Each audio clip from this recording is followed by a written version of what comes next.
Pernah kepikiran nggak sih, gimana caranya seorang nabi itu dipilih? Ini kan bukan kayak lowongan kerja yang bisa kita lamar ya. Prosesnya itu jauh lebih dalam, dan kali ini kita bakal coba kupas tuntas gimana sih seleksi ilahi ini sebenarnya bekerja.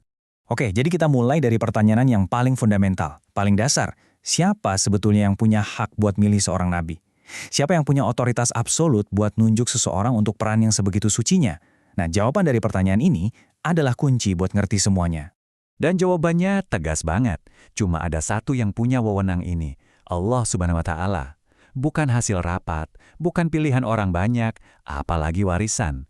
Ini murni keputusan ilahi, penunjukan langsung dari Sang Pencipta. Titik. Oke, kita udah tahu kalau ini murni pilihan Allah. Tapi, ini kan jadi nimbulin pertanyaan baru yang gak kalah penting. Kalau gitu, atas dasar apa pilihan itu dibuat?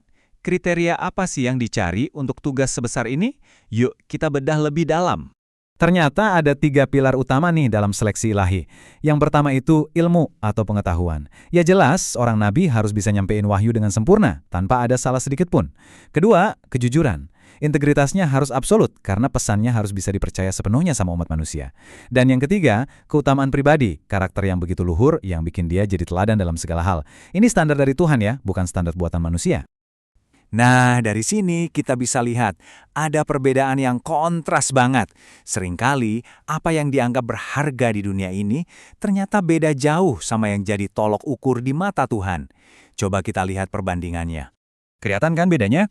Di satu sisi ada kriteria ilahi, ilmu, kejujuran, dan keutamaan pribadi.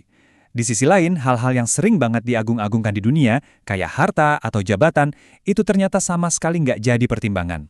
Poin pentingnya gini, kenabian itu nggak ditentuin sama siapa kamu di mata manusia, tapi siapa kamu di hadapan Sang Pencipta. Sekarang biar konsep ini lebih kebayang, kita lihat contoh paling nyata, paling utama dalam hal ini. Nabi Muhammad SAW itu contoh yang sempurna. Beliau nggak pernah mencalonkan diri atau berambisi buat dapat posisi itu. Beliau itu dipilih, ditunjuk langsung sama Allah buat jadi hamba dan utusannya. Ini menegaskan banget kalau kenabian itu adalah sebuah penugasan suci, bukan ambisi pribadi. Jadi kalau kita rangkum semuanya, inilah inti dari kenabian. Ini adalah amanah ilahi. Peran sakral yang sepenuhnya ada di tangan Tuhan. Gak ada jalur khusus, gak bisa dilobi, gak ada cara buat meraih posisi ini lewat usaha manusia. Ini murni anugerah dan penunjukan langsung. Nah, ini yang jadi bahan renungan buat kita semua. Kalau pilihan Tuhan itu murni berdasarkan karakter dan bukan status duniawi, kira-kira apa artinya itu bagi cara kita memandang nilai, kepemimpinan, dan tujuan hidup kita sendiri? Coba direnungkan. Terima kasih sudah menyimak.